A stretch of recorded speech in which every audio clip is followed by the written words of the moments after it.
The highway ran straight as a snapped string across the frozen plains, a narrow ribbon of asphalt pressed into North Dakota's winter-white fields.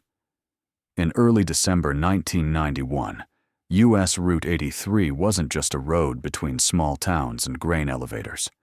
For the people of Prairie, Glen, it became a boundary line, a place where an ordinary night split into before and after. 19-year-old Lena Kline was a first-year student at Red River State University, home for winter break and eager to beat the weather. She left campus late in the afternoon, driving south with the kind of quiet confidence that comes from familiarity. The same stretch of road she'd taken before, the same flat horizons, the same scattered lights in the distance that promised a warm kitchen and a parent's voice. A few miles outside Prairie, Glen, near a modest rest area known to locals as the Cottonwood Pull-Off, Lena's car began to stutter. The engine coughed once, then twice, then died with a soft shudder that felt final. She rolled into the lot on momentum alone, the tires crunching on packed snow. There was a payphone beside the restroom building, sheltered by a windbreak of half-frozen shrubs. Lena called home. She sounded steady, even casual, as if she were describing a minor inconvenience and not a scene that belonged to every parent's nightmare. She told her mother she'd found a tow service number posted inside the rest area and that someone was on the way. She said she'd keep warm in the car, that she'd be home soon. It was the last time anyone heard her voice. When Lena's parents arrived roughly 2 hours later, the rest area looked almost unchanged, quiet, empty. The night pressed down by cold. Her small sedan sat in the same spot, hood propped open like a question. The engine, when touched, was already cold. Her purse was on the passenger seat, zipped, as if she'd set it down for only a moment. The keys were still in the ignition. The driver's door wasn't fully closed, and in the thin snow beside the car were signs that made the air feel suddenly sharper. Scuffed marks near the driver's side, as if someone had stepped back quickly or been pulled off balance. A single knit mitten gray, torn along the seam, lay several feet away toward the edge of the lot. Above it all, the lone security light flickered in a tired rhythm, throwing long shadows across the snow like moving bars. By dawn, Prairie Glen's small sheriff's department had turned the rest area into a grid of taped-off cold. Deputies blocked access before the morning traffic could grind the scene into nothing. Snow was falling again, soft, steady, indifferent, threatening to erase whatever traces were left. Investigators photographed everything: the open hood, the torn mitten, the disturbed snow. Near where the mitten lay, they documented a set of tire impressions, broad and deep enough to suggest a heavier vehicle, likely a pickup or a work truck. A plaster cast was attempted, but the combination of wind, fresh snowfall, and bitter temperature made it nearly impossible to capture clean detail. They settled for careful measurements, rulers in frame, evidence markers pressed into the snow, and photos taken from multiple angles in the hope that tread patterns might mean something later. They bagged the mitten. They lifted fibers from the driver's door handle. They looked for cigarette butts, footprints, anything. The evidence pointed to the same grim conclusion that seasoned investigators learned to recognize early. This wasn't someone who wandered off. This was a disappearance with force behind it, an abduction executed quickly, in a place where minutes mattered and witnesses were scarce. Prairie Glen had fewer than 3,000 residents, the kind of town where strangers were noticed, and neighbors still left porch lights on more out of habit than fear. Lena's disappearance cracked that sense of security like ice under a boot. She wasn't a transient name on a poster. She was the girl who helped with the children's reading program at the library, who laughed easily, who had talked about becoming a teacher. Somewhere small, she'd once said. Somewhere that needs people. Her father, Tom Kline, ran operations at the local grain co-op. Her mother, Elaine, taught piano lessons from their home. The family's roots were in Prairie Glen soil, deep enough that half the town could recall Lena in pigtails at the summer fair. Once word spread, volunteers flooded the sheriff's office and the town fire hall. Search groups moved out in lines through knee-deep snow, checking abandoned barns, culverts, frozen creek beds, and stands of cottonwood trees where wind carved drifts into hard waves. Flyers with Lena's photograph appeared in gas stations, grocery windows, and church vestibules. Local radio cut into the weather report with urgent appeals. But days passed without credible leads. Then weeks. The winter itself became an accomplice, burying the land in silence. Investigators turned over the usual stones. A drifter had been seen at a nearby truck stop earlier that evening. He was located across the state line days later, cleared by alibi and timestamps. Lena's former boyfriend, a student from her university, was questioned when it surfaced that their breakup had been tense. He provided hair and blood samples willingly, sat through interview after interview, and was ultimately cleared when his whereabouts were confirmed by multiple witnesses. They also chased reports of a dark pickup, seen near the rest area around the time Lena disappeared. Witnesses gave versions of the same general outline: a dark-colored truck, possibly a Dodge or Chevrolet, with a camper shell and rust around the wheel wells. It was the sort of description that fit 100 vehicles across the region, especially in winter, when work trucks moved along the highway like part of the landscape. Without a plate number, without a clear make and model, the lead evaporated. By March 1992, hope began to thin into something more brittle.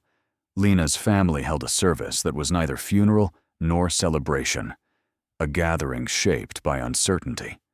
The pastor spoke of faith and endurance, but what most people carried out of the church wasn't comfort. It was the heavy, quiet awareness that Prairie Glen was now a place where a young woman could vanish, and the world might never tell them why.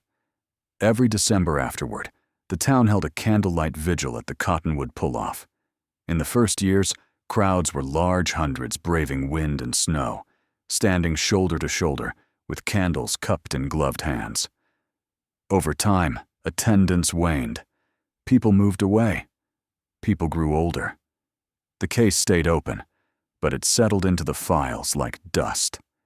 Detectives retired. Evidence sat in lockers. The torn mitten and the tire photographs became artifacts of a question no one could answer. For 3 decades, Lena remained a name spoken softly and carefully, as if saying it too loudly might summon the grief back into the room. Then, in 2022, the case changed, because the world had changed.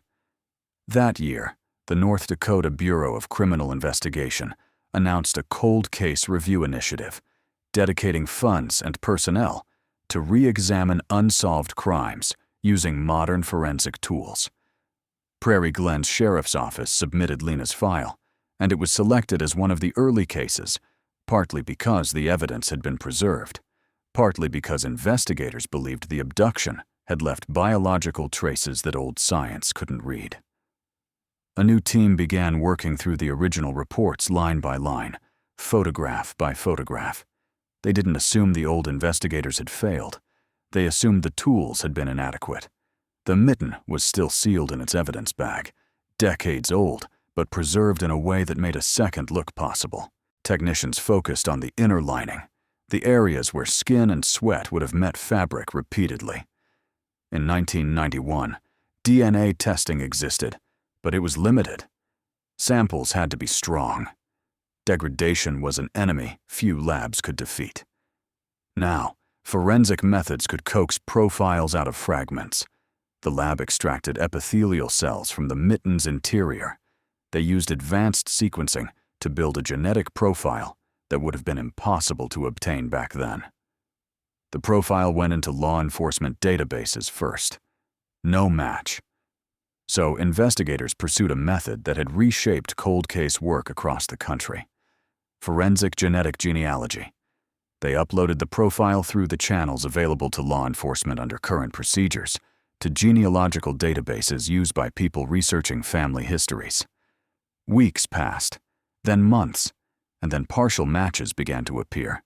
Distant relatives connected by shared segments of DNA, not close enough to name a suspect, but close enough to build a family tree.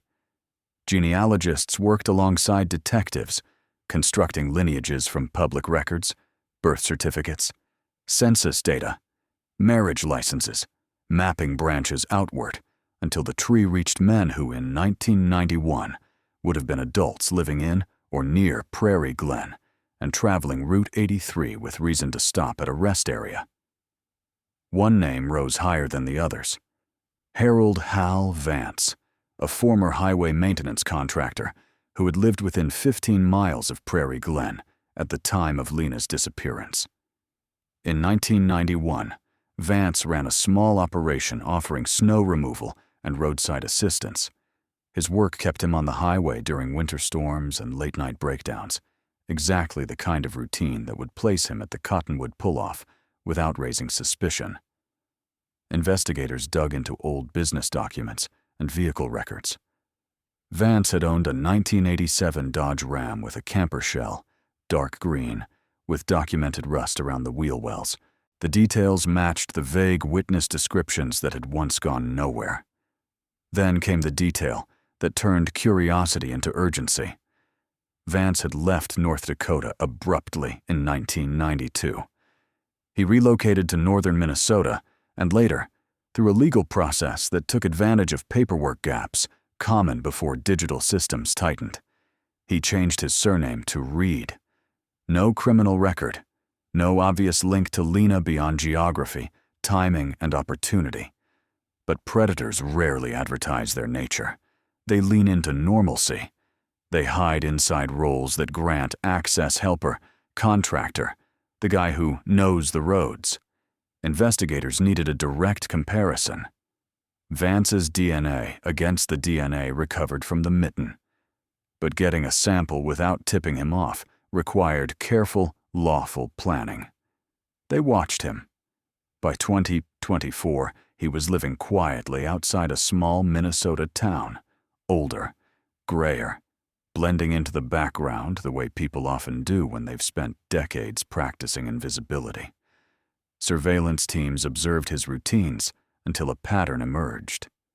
Most mornings, he visited the same diner, ordered black coffee, ate slowly, and left at nearly the same time.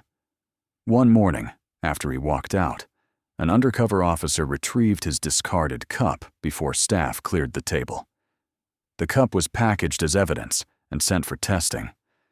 When the lab ran the comparison, the result came back with the kind of certainty that makes a room go silent. A definitive match. The DNA from the mitten belonged to Harold Vance.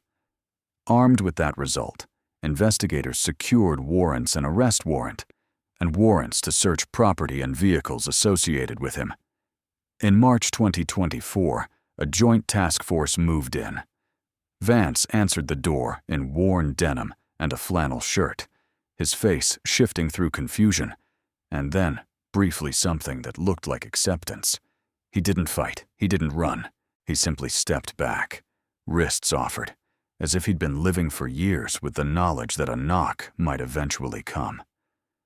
While he was taken into custody, search teams moved through the home. What they found in the basement turned the case from a single abduction into something darker in implication. Behind a locked metal cabinet, investigators discovered stacks of photographs, dozens showing women at gas stations, rest areas, roadside diners. Many images were clearly taken without the subject's awareness, through windshields, from across parking lots, from angles that suggested the photographer had watched and waited. And among them was a photograph of Lena.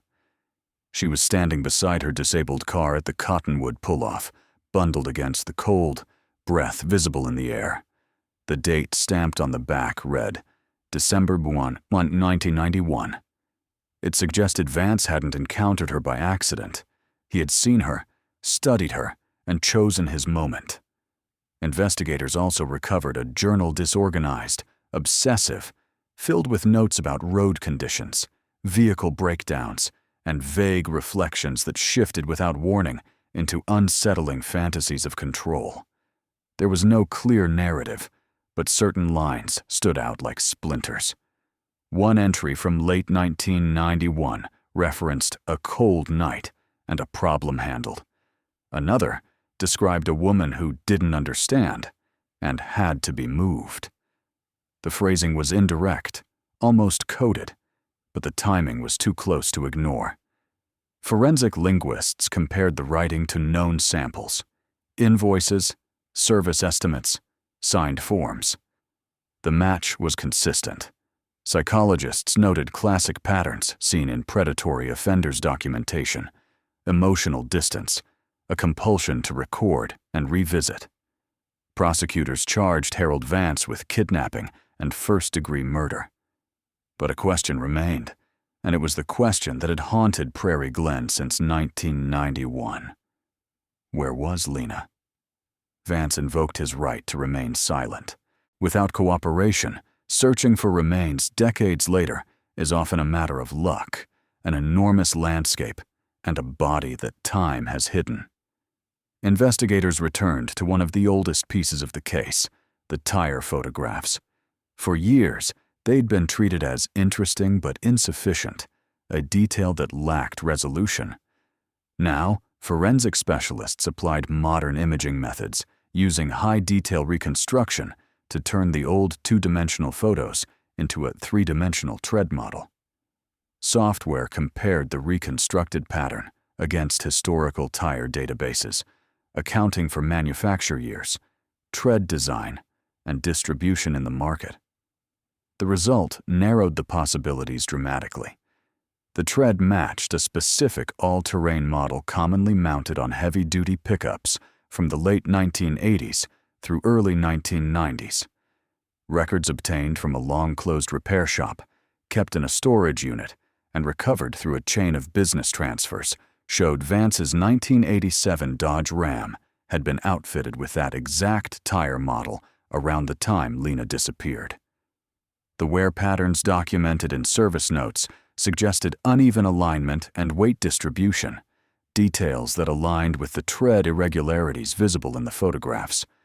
For the first time, investigators could place Vance's vehicle at the rest area with more than witness recollection.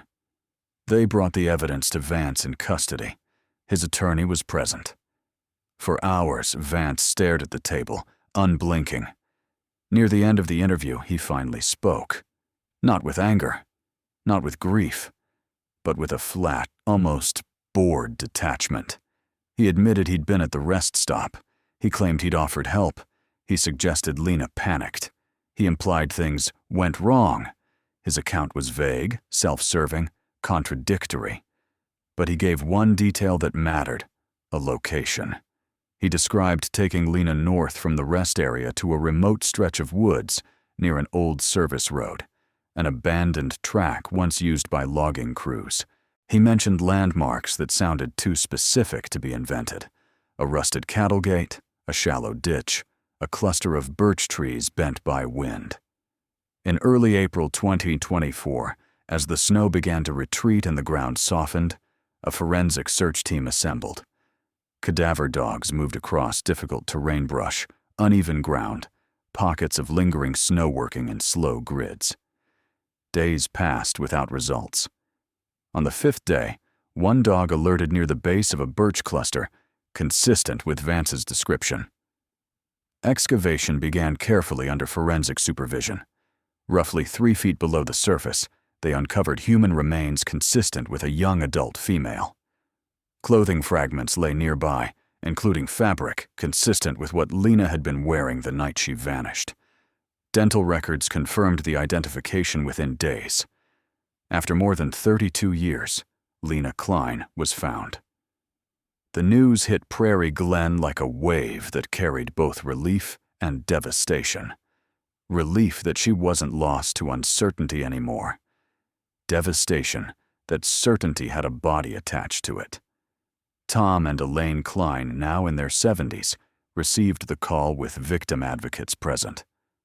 Elaine wept with photographs in her hands, Images of Lena as a child at the county fair, as a teenager in a cap and gown, as a freshman smiling under a campus sign. Tom sat quietly, absorbing the end of a sentence he'd been forced to speak internally for decades. They released a statement thanking investigators and renewing their commitment to see justice through.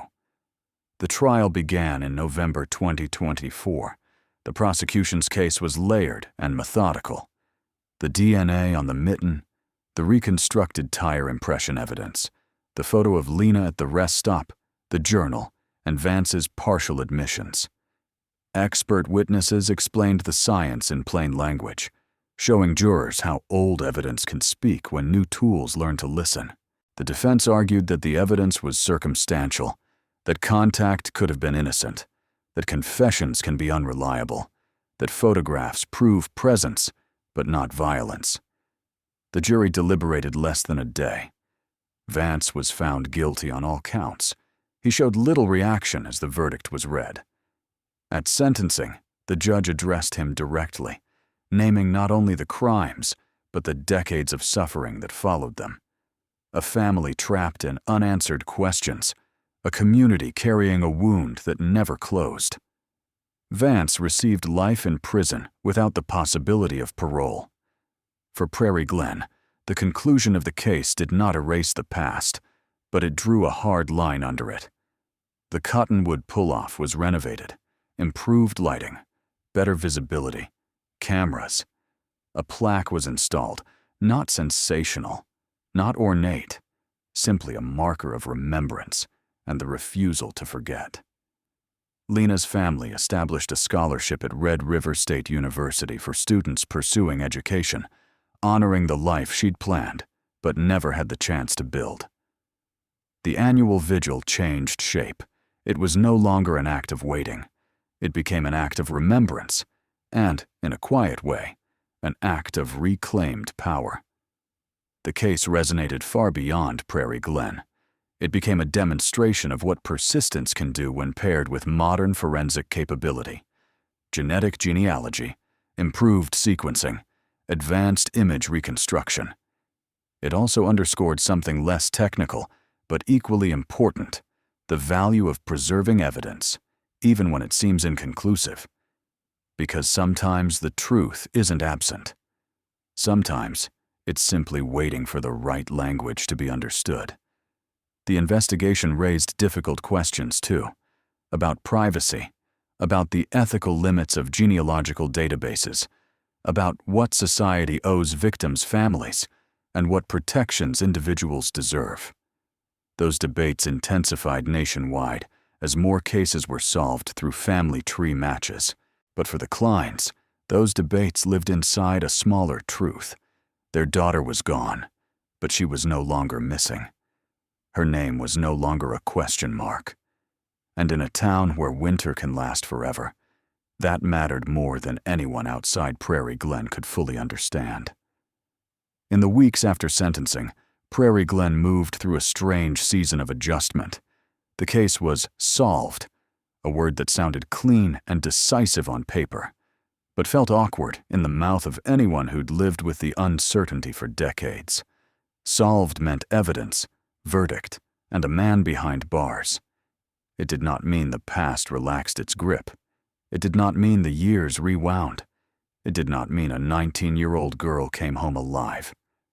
For the investigators, the finality brought a complicated kind of quiet. Detective Mara Ellison, who had led the revived effort within the Cold Case Task Force, stood at a press conference 2 days after sentencing and chose her words with care. She emphasized that what happened was not a miracle, not a single breakthrough, and not luck. It was the slow result of preservation and persistence evidence handled correctly in 1991, stored for decades, and re-examined when science caught up to possibility. She thanked the Prairie Glen deputies who had blocked off the rest stop before dawn back then, even when skeptics questioned whether it mattered. She thanked forensic analysts who could spend hours coaxing meaning from material the size of a smudge. She thanked genealogists who built family trees, branch by branch, patiently, like archaeologists excavating a history people didn't know they carried. And then she thanked Tom and Lena Kline. "Families like theirs," she said, "are the reason cold cases should never be treated like dead ends." Her voice stayed steady, but when she stepped away from the microphone, those close enough could see the fatigue in her shoulders. Cold cases rarely let you hold them at arm's length. If you do the work properly, you don't just learn what happened. You learn how it felt for the victim to be alone in the worst minutes of their life. You learn what it did to the people left behind. The Klines did not become public figures by choice, but the case was too big, too long, too symbolic to remain contained. Requests came from journalists, podcasts, documentary producers, advocacy groups. Some offers were respectful, others were not. Lena Kline's instinct was to retreat, to protect the small, private memories that still belonged solely to family. But she also understood something she hadn't understood in the early years, that the story would be told whether they participated or not. So they chose carefully. They sat for a limited interview with a regional public radio station, insisting on one condition: the focus must remain on Lena's life, not just the mechanics of the crime. In that conversation, Elaine described her daughter's habit of humming while she studied. Tom recalled how Lena used to wedge herself at the kitchen table with stacks of notebook paper, rewriting lesson plans, even though she was only a freshman. She wanted to teach, Tom said, not because it sounded nice, because she thought it mattered. She thought one person could change what a kid believed about themselves. The interviewer asked if the conviction brought closure. Elaine looked down at her hands before answering. "Closure is a word people use because they need the world to be tidy," she said. "What it brought us is truth. That's different. Truth doesn't make it painless, but it ends the guessing." The town's reaction carried its own layers. Some people felt relief so intense it startled them. They hadn't realized how much of Prairie Glen's identity had been shaped by the unsolved disappearance until it became solved. Others felt anger that had nowhere to go, because the anger wasn't only about Harold Vance. It was about the decades he'd been free, about the ordinary new life he'd built under the surname Reed, about how he'd eaten breakfast in a diner, paid bills, fixed fences, and aged quietly, while Tom and Lena Kline aged with their grief intact. At the grocery store, residents began recalling small interactions they'd had with him back in the early 1990s. He'd been the guy who plowed a driveway, the guy who knew the roads, the guy you nodded at because that's what you did in towns like this. Many felt unsettled by how normal those memories were. There were town hall meetings in the weeks after the verdict, not because anyone believed the community could vote its way out of tragedy, but because people needed a place to put their reactions where they didn't have to be alone with them. A counselor from a neighboring county spoke about communal trauma, how an unresolved crime doesn't stay in a file cabinet. It seeps into routines, parenting, and the way people assess risk. A pastor tried to frame it in spiritual terms. A teacher spoke about how the case had changed the way they taught safety to teenagers. A farmer stood and admitted, bluntly, that he had once believed things like that happened somewhere else. That line, the belief in somewhere else, came up again and again. Prairie Glen had lost that illusion in 1991. The conviction did not restore it. It only confirmed what the town had been forced to learn. Predators don't need big cities. They don't need anonymity.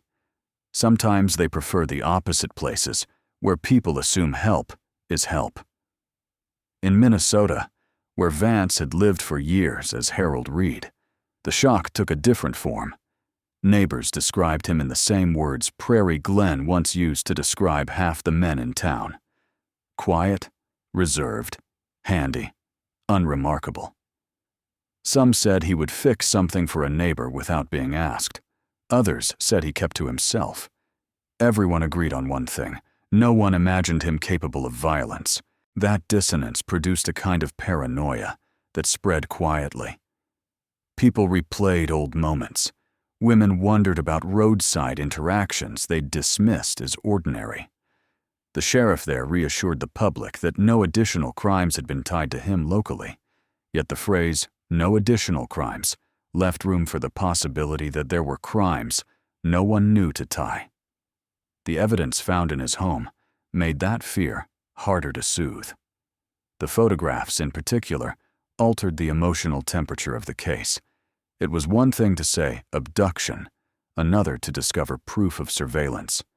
The images suggested a pattern of interest, a deliberate habit of watching women in transitional spaces, parking lots, rest areas, gas stations, where people are briefly alone and briefly vulnerable. Investigators worked to identify the women in those photographs. Some were easy. A clear face, a recognizable storefront, a date stamp. Others were blurred, distant, partially obstructed. The work was slow. When they located a subject and contacted her, the response was often the same: disbelief, followed by nausea. Many had no memory of the moment at all. That was the most disturbing detail, the realization that you can be observed, cataloged, and stored away in a stranger's life without ever knowing. Several women agreed to give statements, not because the statements were needed for Vance's conviction. He was already sentenced, but because they needed to say out loud what had happened to them, even if it was only being watched. In those interviews, one theme repeated. They felt foolish for being frightened by photographs. Then they remembered Lena. "Trust your instincts," one woman said through tears. "If I had known he was doing this, I would have screamed." The cold case team ran Vance's known timelines against missing persons reports across multiple jurisdictions. They looked for overlaps: women who vanished near highways, women last seen at rest areas, women connected to breakdowns or roadside stops. The search produced patterns in the abstract, but no definitive links. Some files were too thin. Some counties lacked records from that era. In a few cases, evidence had been destroyed long ago due to retention policies that once seemed reasonable. The absence of confirmed additional victims did not reassure everyone. It simply left a question suspended. And questions Prairie Glen understood can be their own form of pain. The prosecution and law enforcement agencies also faced another kind of scrutiny: the genetic genealogy work. Even people who supported Vance's conviction had unease about the method. They had heard about it in broad terms: DNA uploaded, relatives identified, family trees built. The process sounded almost magical, and anything that sounds magical invites fear alongside awe. Public meetings were held in larger towns nearby to explain what had been done and what safeguards were in place. A representative from the state forensic lab described the difference between uploading a profile for comparison and creating a database of innocent people. She explained how investigators narrow possibilities only to those who fit criteria: age, geography, opportunity, documented presence. A civil liberties attorney spoke afterward and raised concerns anyway. He argued that the technique could expand beyond violent crimes, that oversight could erode, that people might become suspects without ever having done anything except share DNA with distant relatives. The conversation did not resolve neatly because it couldn't. The case had become a textbook example of a broader national tension: the desire for justice versus the fear of surveillance. Tom Kline was asked about it outside the courthouse during one of those news cycles. He paused longer than reporters liked. "I don't know how to solve that debate for the country," he said. "I know my daughter was taken, and we were left in the dark for 32 years. If there's a way to turn darkness into answers, I'm not going to pretend that's simple. But I'm also not going to apologize for wanting her back, even if it's only her remains."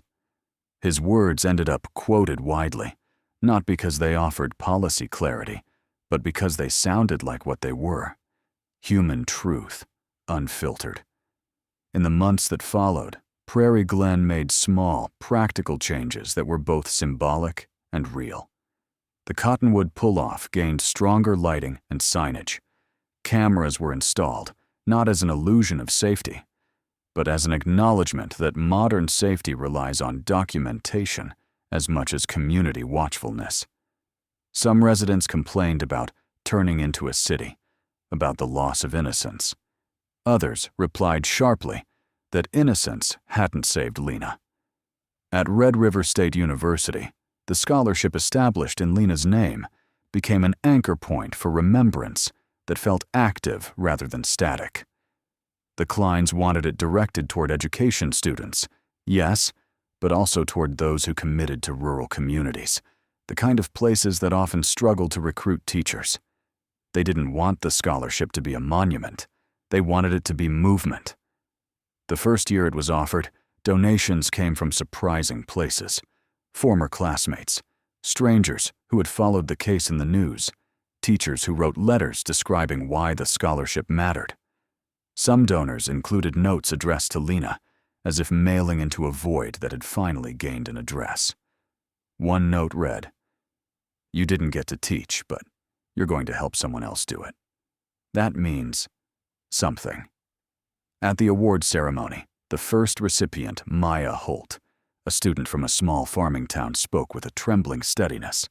She described her plan to teach early literacy and how she'd once been a child who struggled to read. "People say we should never forget," she said. "I think remembering isn't enough unless we do something with it." Lena Kline cried quietly in the front row. Tom held her hand, his thumb moving back and forth like a metronome. The case also became a recurring subject at forensic conferences and in criminal justice programs, not as entertainment, but as instruction. Experts presented on the recovered DNA profile from the mitten and on the image reconstruction used for the old tire photographs. The tread analysis, in particular, sparked interest because it demonstrated a principle investigators had long understood but rarely could prove: that photographs of evidence, even imperfect ones, can later be transformed into something stronger when methods evolve. At one training workshop, Detective Mara Ellison addressed a room of young investigators and emphasized the unglamorous core of what made the case solvable. "Good work looks boring in the moment," she said. "It's tape on a perimeter at 4 a.m. It's labeling a bag correctly. It's writing down the obvious. It's taking 10 photos when one seems enough. It's not assuming you'll remember later." She held up a slide of the original tire photos, grainy, angled, half covered by drifting snow. "This," she said, "didn't solve the case in 1991, but it mattered. Evidence doesn't always reveal its value on your timeline. Sometimes it's waiting for someone else's." Outside professional circles, the media attention continued, but the Klines remained selective. They declined offers that promised exclusive access or used breathless language. They accepted a documentary project from a regional public television station on the condition that it avoid reenactments and focus instead on systems: what it takes to keep a cold case alive, how families endure ambiguous loss, how evidence preservation becomes an act of faith. In the final cut, Lena was shown through family photographs at a piano recital in grade school, smiling with 2 missing front teeth, at a summer lake day with her cousins, hair tangled by wind, at high school graduation, cap tilted, eyes bright. The effect was quiet and devastating. It restored her humanity in a way court documents never could. During that period, Prairie Glen's annual vigil grew again. The first vigil after the conviction drew not just locals, but people from neighboring counties, advocates for missing persons, and several investigators who had worked the case. They stood at the Cottonwood Pull-Off while wind threaded through winter coats, and for once, the gathering felt less like pleading into the void and more like a communal exhale. The plaque installed there did not describe the details of the crime. It did not mention Harold Vance. It did not give the case a narrative arc that implied the story was over. It simply named Lena and the date she disappeared, and it honored the persistence that brought her home. People left small offerings, flowers that would freeze by morning, handwritten notes in plastic sleeves, a child's drawing of a candle with the words, "We remember." The Kleins stood near the edge of the group. Elaine held her candle so steadily, it looked like part of her. When asked later how it felt, she said, "For years, this place was a question. Now it's a place where we can say her name without asking the heir to answer." The legal side of the case produced its own ripple effects. Prosecutors used the trial as a template for how to present complex forensic science without losing jurors in jargon. Visual aids were refined. Expert testimony guidelines were updated. The case file became a reference point for chain of custody practices because the defense had tried, as defense teams often do, to argue contamination, to argue transfer, to argue coincidence. Those arguments failed not because the defense was incompetent, but because the paper trail was strong. And that, again, came back to 1991. The original deputies who treated the mitten like it mattered. From inside prison, Vance remained largely silent. Requests for interviews were ignored. Psychological evaluations documented what investigators had sensed from the start: a lack of remorse, emotional detachment, a preference for control over understanding. That silence frustrated people who wanted motive. It frustrated those who believed that if you could only make a perpetrator talk long enough, he'd eventually offer an explanation that would make the world feel less random. But Prairie Glen learned a hard truth. Some offenders don't provide meaning. They provide only evidence. In time, the Kleins stopped waiting for answers Vance would never give. Their focus shifted to what they could control: the scholarship, advocacy work, and practical reforms. Tom began speaking occasionally with rural sheriff's departments about cold case review policies. Elaine worked with a victim support group, offering guidance to families new to the purgatory of missing. They never pretended their path was a blueprint. They only offered what they had learned: that grief is heavier when it has nowhere to land, and that being ignored by systems can break a family almost as surely as the original loss. Prairie Glen itself didn't become a different town overnight. It remained small. It remained quiet. It remained a place where people knew each other's trucks by sight. But a subtle shift settled into the culture. An increased seriousness about roadside stops, about late-night breakdowns, about checking in. Parents taught their teenagers not only how to change a tire, but how to share their live location, how to call for help without leaving the car, how to trust discomfort even when a person seems helpful. The lessons were practical. They were also, in their own way, memorials. Lena Kline's name continued to travel into classrooms, conference slides, policy discussions, and scholarship award letters. The story was no longer just a tragedy anchored in one December night. It had become a case that shaped systems, that trained future investigators, that warned communities without turning them into places of fear. And still, in quiet moments, the story was also simpler than all of that. It was a young woman who should have gotten home for winter break. It was a torn mitten in the snow. It was 32 years of waiting, and it was the stubborn refusal by a family, by a town, by a few investigators with fresh eyes, to accept that time alone could erase responsibility. Spring arrived late that year, as it often did on the northern plains. Snow lingered in ditches well into April, and the ground thawed in uneven patches, soft mud beside stubborn frost. Prairie Glen watched the season change, with the uneasy feeling of a house after a storm, the structure still standing, the damage now visible in daylight. For years, the town had lived with a story that had no ending. Now it had one. But endings, Prairie Glen learned, don't always soothe. Sometimes they sharpen everything that came before.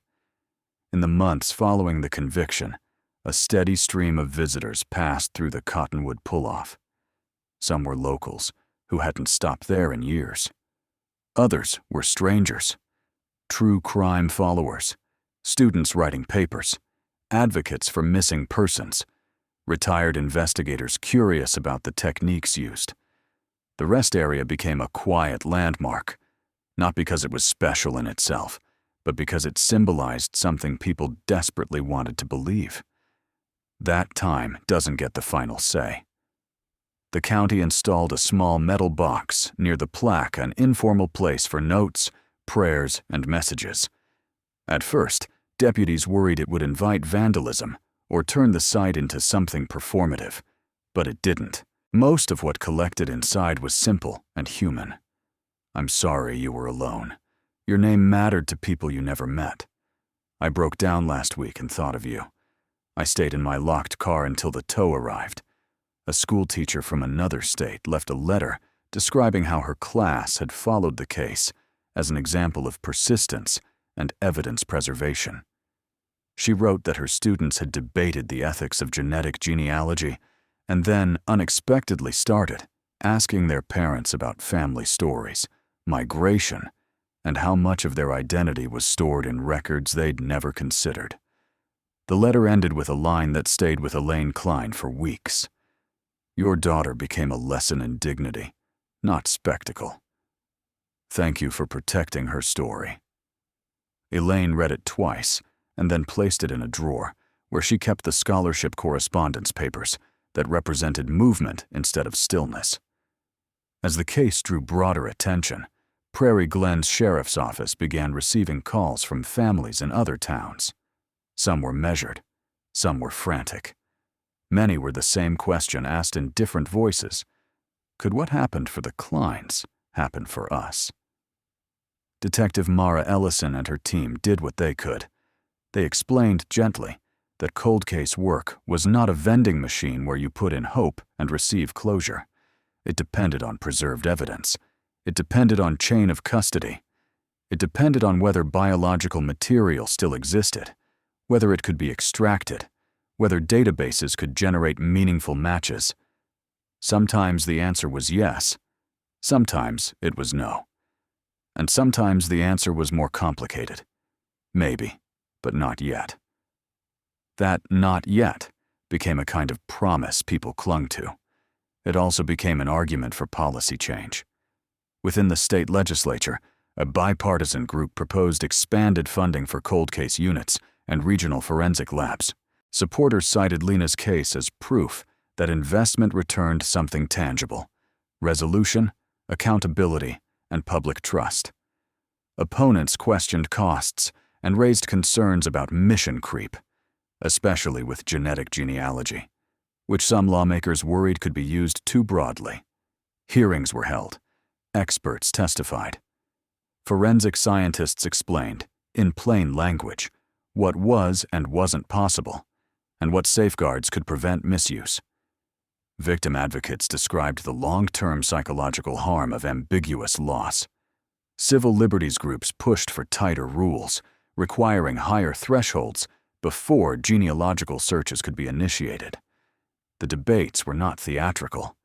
They were tense in the way real disagreements are tense, people trying to balance two goods that sometimes collide: safety and privacy. One proposal that gained traction required periodic cold case reviews every 5 years for cases involving homicide or suspected abduction, assuming evidence still existed and could be tested. Another proposal created clear boundaries for genetic genealogy, limiting it to violent felonies and requiring additional oversight steps before uploading any profile.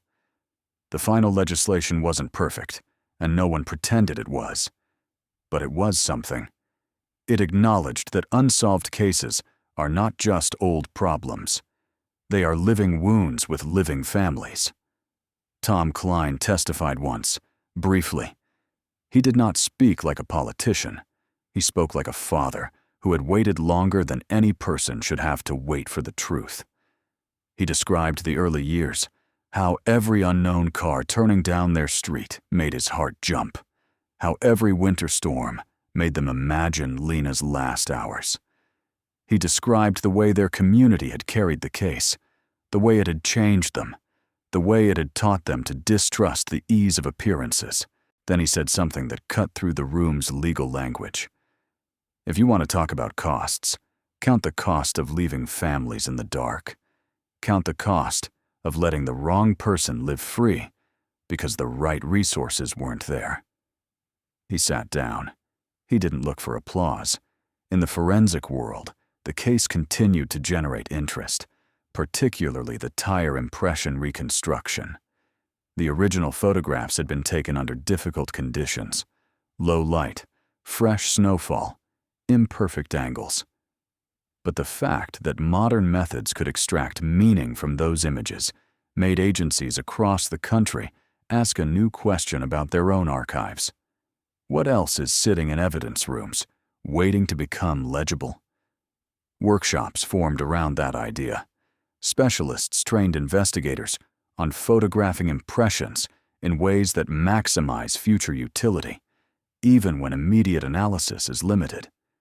They taught departments how to store evidence with an eye toward technologies that may not exist yet. It was, in a way, a lesson in humility, acknowledging that present tools are not the final tools. At one national conference, a presenter included a slide labeled "The Cottonwood Principle." It summarized the case in a single line: preserve now what you cannot interpret today.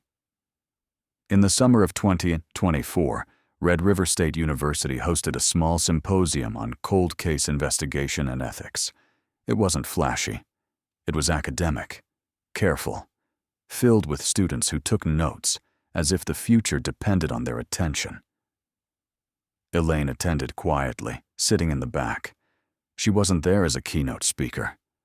She didn't want her grief turned into curriculum, but the scholarship fund had connected her to the university in a new way, and she wanted to understand how Lena's story was being used. A panel on genetic genealogy drew the largest crowd. A genealogist explained the painstaking work of building trees from partial matches, describing how each distant relative is not a suspect, but a breadcrumb leading toward a smaller, more realistic pool. A prosecutor described courtroom challenges: how to present this method without confusing jurors, how to avoid overstating certainty, how to maintain transparency without violating privacy. Then a bioethicist spoke, and the room grew quieter. She asked, "Who consents when you upload DNA? What does it mean to opt in to an ancestry service when the consequences extend far beyond the user? How do we honor victims without creating a world where genetic information becomes a tool of broad surveillance?" Her tone wasn't accusatory. It was earnest. "Power always wants to expand," she said. "Even power used for good. Our job is to build fences that don't collapse the moment the pressure rises." Afterward, a student approached Elaine and said, softly, awkwardly, that she was sorry. Elaine didn't correct the student, didn't tell her that apology wasn't necessary. She simply nodded. Then the student said something else, something unexpected. "My mom's a teacher. She says the reason she stays is because of girls like Lena." Elaine felt her throat tighten.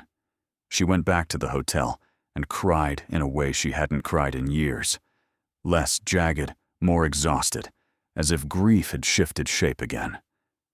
Meanwhile, the investigation's other women work continued. Detectives spent months identifying photo subjects and attempting to determine whether any had experienced incidents that were never reported or never connected. Some women recalled unsettling interactions: a man offering help too insistently, a truck lingering, a feeling of being watched. Most of those memories were vague, unconfirmed, anchored in discomfort rather than proof.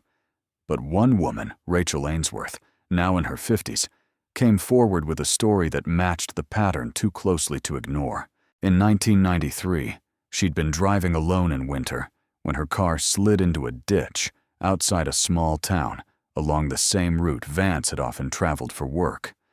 A man in a pickup had stopped. He'd offered to drive her to a phone. His voice had been friendly, his manner calm. Rachel remembered one detail with a clarity that made investigators lean forward. He'd insisted she leave her purse behind, telling her it would be safer not to carry it because you might trip. At the time, she'd laughed nervously and said no. He pressed again, smiling. Something in her body had turned cold with warning. She'd pretended to accept his help, then stepped back to lock her car, and instead ran toward an oncoming vehicle, waving her arms until it stopped. The man in the pickup had driven off without a word. Rachel had never filed a report. She didn't know what to report. She only knew she had escaped something, and she had wanted to forget. When investigators showed her a lineup of old DMV photographs, Rachel stared for a long time before pointing to Vance. "That's him," she said.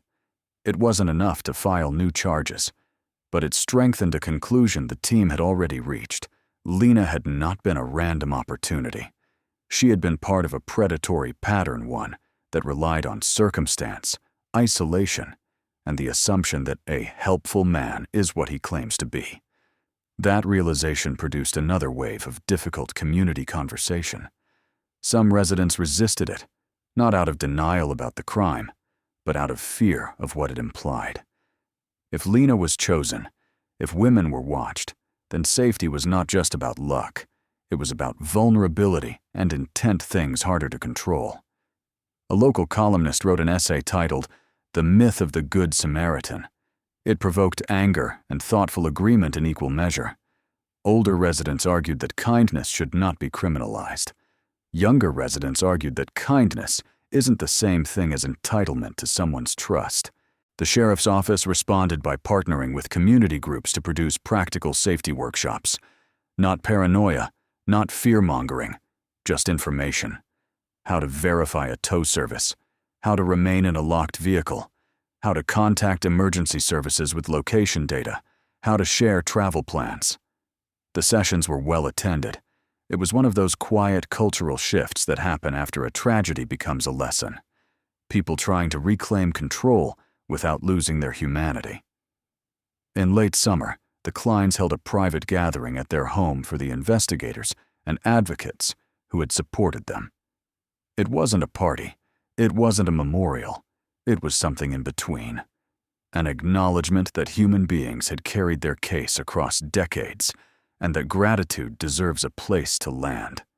Elaine made coffee. Tom grilled burgers. People talked in small clusters on the porch as wind moved through tall grass and the sun set slowly, as it does in the north. Detective Ellison brought no speech, no formal remarks.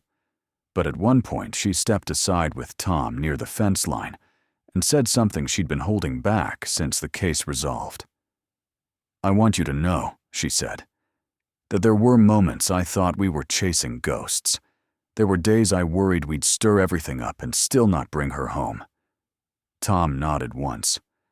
"That's what we lived with for 32 years, he replied. Not sharply, just plainly. Ellison swallowed, then asked the question she'd never asked out loud because it felt intrusive. "How did you keep going?" Tom stared out at the field. "I didn't," he said. "Not always. Sometimes I just stayed alive. Sometimes I did it for my wife. Sometimes she did it for me. Sometimes the town did it for us. And sometimes I did it because I couldn't stand the idea that whoever took her might die thinking he won." He paused. And he didn't. That night, after everyone left, Elaine walked to the drawer with letters. She placed a new envelope inside. One written by Mara Ellison, not about evidence or procedure, but about Lena, about the photograph where she stood by her car with winter breath in the air. The letter ended with a sentence Elaine read twice. "I wish we could have met her before the rest stop did." The passage of time did what it always does. It continued. Media attention faded. Legislative headlines shifted to other issues. The town returned to its routines, because routines are how communities survive. But the case had changed Prairie Glen in ways that would not reverse. Some changes were visible: lighting, cameras, signage. Some were social: the way parents checked in when teens drove long distances, the way roadside stops felt slightly heavier with history.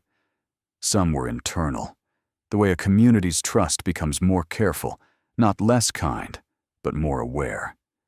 And for the Klines, the change was quietest and deepest. They visited Lena's grave regularly, not with dramatic grief, but with a steadiness that came from having somewhere to go with their love. They brought flowers sometimes. Other times, they brought nothing at all, just their presence, standing in the wind. In October 2024, Tom was invited to speak at a gathering for families of missing persons. He resisted at first. He didn't want to become a symbol. Symbols feel too clean. But he went. He stood in front of a room filled with people whose faces carried the same tension he remembered from the early years. Hope braided with terror. He didn't give them false promises. He didn't tell them everything would be solved. He told them what was true. People will say things to you that sound like comfort, he said. They'll say, you need closure. They'll say, move on. They'll say, it's been a long time. And those people mean well, most of them. But they don't know what it's like to live in the question. He paused, letting the room breathe. I can't tell you what your ending will be. I can tell you that your loved one is still a person, even if the case file tries to turn them into a number. Keep their personhood alive. Demand answers. Demand respect. And if the system gets tired, remind it that you are not tired. You are just still here. A few people cried. A few nodded hard enough to shake their shoulders. Tom stepped down without applause. Outside, Elaine waited by the car. She squeezed his hand and said, "You did good." Tom looked at the sky. "I didn't do good," he said. "I did what I had to." On the drive home, they passed a stretch of highway that looked like every other stretch. Flat, open, indifferent. Yet it no longer felt like an empty place. It felt like a line threaded with memory. The Cottonwood Pull-Off stood ahead, lights bright now, the plaque silent, the box of letters tucked beside it. Tom didn't stop. He didn't need to. But as they drove past, Elaine turned her head toward the rest area, as if acknowledging it the way you acknowledge a scar. Not with love, not with hatred, but with the recognition that it is part of your history. And then the road carried them forward, because that is what roads do. By the time the first anniversary of the conviction arrived, Prairie Glen had learned that resolution is not the same as relief. A verdict closes a legal chapter, but it doesn't erase the pages that came before. It doesn't refund the years. It doesn't undo the way a town learns, slowly and painfully.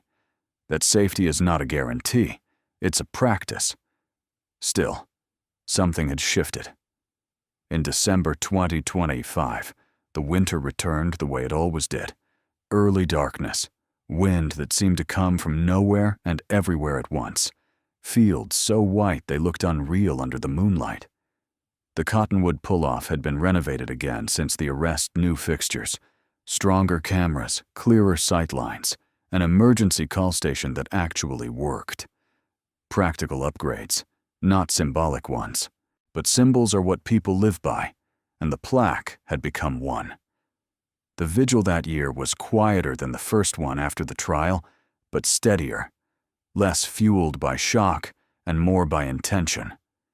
People stood in small groups, candles sheltered in gloved hands. There were fewer cameras, fewer strangers, more locals who had stopped needing the attention and started needing the ritual. Tom and Lena Kline arrived a few minutes after dusk. They didn't stand at the center, didn't take a microphone, didn't give the town a performance of grief. They simply joined the line of people by the plaque and listened as names were spoken. Lena's name first, then the names of other missing people from the region, families still waiting. Families who understood that time passed is not the same thing as time healed. A teen from the high school, someone Lena had never met, read a short statement about the scholarship fund and what it represented. Lena Kline wanted to teach, she said. Now she does, in a way. Every student who receives her scholarship becomes part of her legacy. We can't change what happened, but we can decide what happens next. Afterward, people placed small offerings near the plaque. Flowers that would freeze solid by midnight, a folded note in a plastic sleeve, a single knitted mitten left carefully beside the metal box. That last item was never meant as spectacle. It was meant as understanding. One small human message to another. Elaine saw it and looked away quickly, not because she was offended, but because grief still knew how to surprise her. Across the state, the case continued to echo in quieter, more institutional ways. The legislation inspired in part by Lena's story had taken effect. Periodic cold case reviews for violent crimes, clearer oversight for genealogical searches, and new evidence retention standards for certain categories of cases.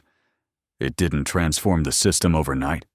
Nothing does, but it changed the baseline. It made neglect harder to justify. It gave families something they'd rarely been given in the old era, a scheduled promise that their case would be seen again. For forensic labs, the case became a training point, not just for methodology, but for restraint. Analysts emphasized that advanced tools must be used with precision and humility.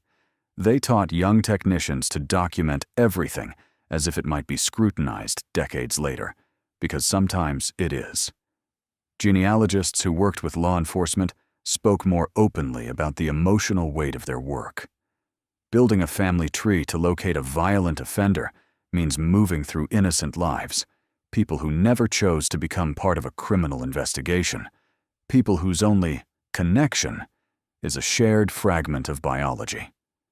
Ethical practice demanded careful boundaries, clear thresholds, and a constant awareness that power can be misused even when the intent is righteous.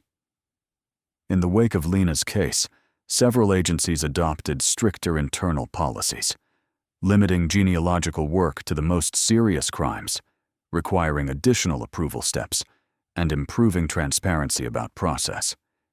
These changes didn't satisfy everyone, but they signaled something important, that the system was capable of learning. For Prairie Glen, the biggest changes were not legislative.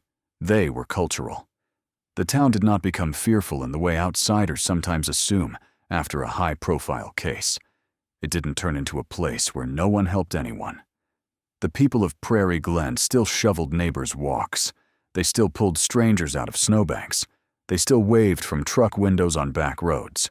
But a new layer of caution settled into the communal instinct, an added question that didn't exist before 1991. Who is this really? And what do they want?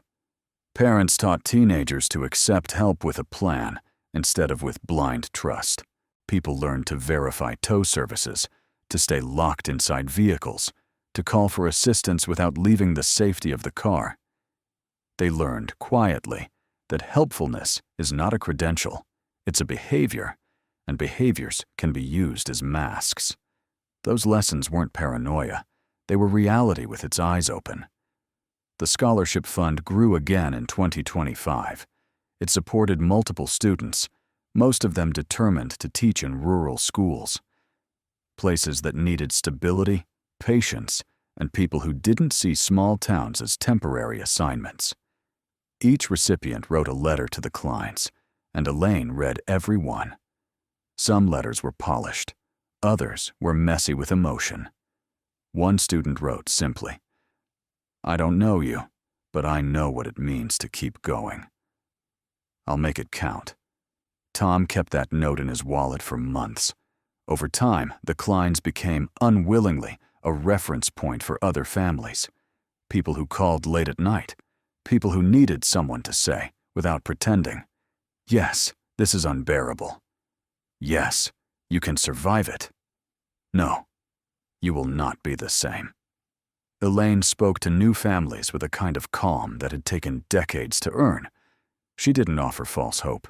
She offered honesty and small, practical guidance. Keep records, write down names, ask for updates, request evidence audits, find an advocate, insist on respect. Be polite, she'd say, until polite stops working. Then be persistent. Tom focused on something else. He spoke to law enforcement trainees when invited, not as a motivational story, but as a reminder of what the work means to the people outside the uniform. He didn't talk about the science much. He talked about attention, about treating evidence like a promise, about treating families like they matter, about the way a single bagged item, properly sealed, properly labeled, can become the bridge between decades. Cold cases, he told one academy class, are not cold to the families. In prison, Harold Vance remained what he had always been, a void where motive might have lived. He filed occasional motions through counsel, most denied. He refused interviews. He offered no grand confession, no detailed explanation, no meaningful remorse. Some people interpreted that silence as power, as if withholding truth was one last way to control the narrative. Others saw it differently. They saw it as emptiness. A man who lived by control, finally deprived of control, reduced to refusing the only thing he still possessed, his words. The Klines stopped caring what he thought. They stopped granting him the dignity of being a central figure in their lives. Lena was the center, and Lena, in the clearest way possible, belonged to them again. In late 2025, Red River State University hosted the third scholarship ceremony since the case's resolution. This time, Elaine agreed to say a few words, not because she wanted to speak, but because she felt she owed something to the students who were carrying Lena's dream forward. She stood at the podium, hands lightly gripping the edges. Her voice was soft, but steady. "My daughter wanted to teach because she believed people can change," she said. "Not in the dramatic way stories pretend, in the quiet way that happens when one person sees another person clearly." She paused. "Lena didn't get to live the life she planned, but her name is now connected to your future. I don't ask you to carry our grief. I ask you to carry your purpose. Teach well. Teach kindly. Teach like it matters." Afterward, a student came up and handed Elaine a small, knitted mitten purple, neatly stitched, new. Elaine looked at it for a long moment, then held it gently in her palm. "I made it," the student said, "for the plaque box, if you think it's okay." Elaine nodded, and for the first time in years, she smiled without it immediately collapsing into pain. "It's okay," she said. "It's more than okay." That weekend, Tom and Elaine drove out to the Cottonwood Pull-Off together. The sky was clear and cold, the kind of winter day that makes everything look sharper than it is. They parked, walked to the plaque, and stood there for a long time without speaking. Elaine placed the purple mitten inside the metal box with the letters, as carefully as if she were placing something sacred. Tom touched the edge of the plaque with the side of his glove, then let his hand fall. They didn't pray out loud.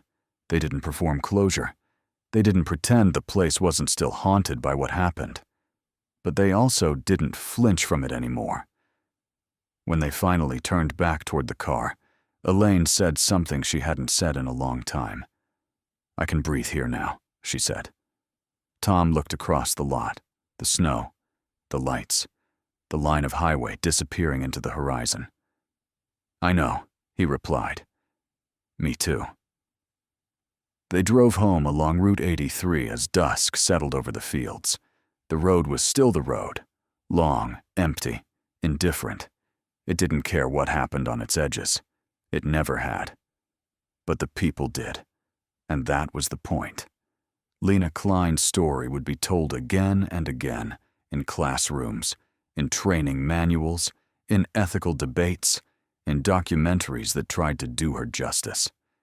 Each retelling would carry its own angle, its own emphasis. But the heart of it would remain the same. A young woman disappeared on a winter night.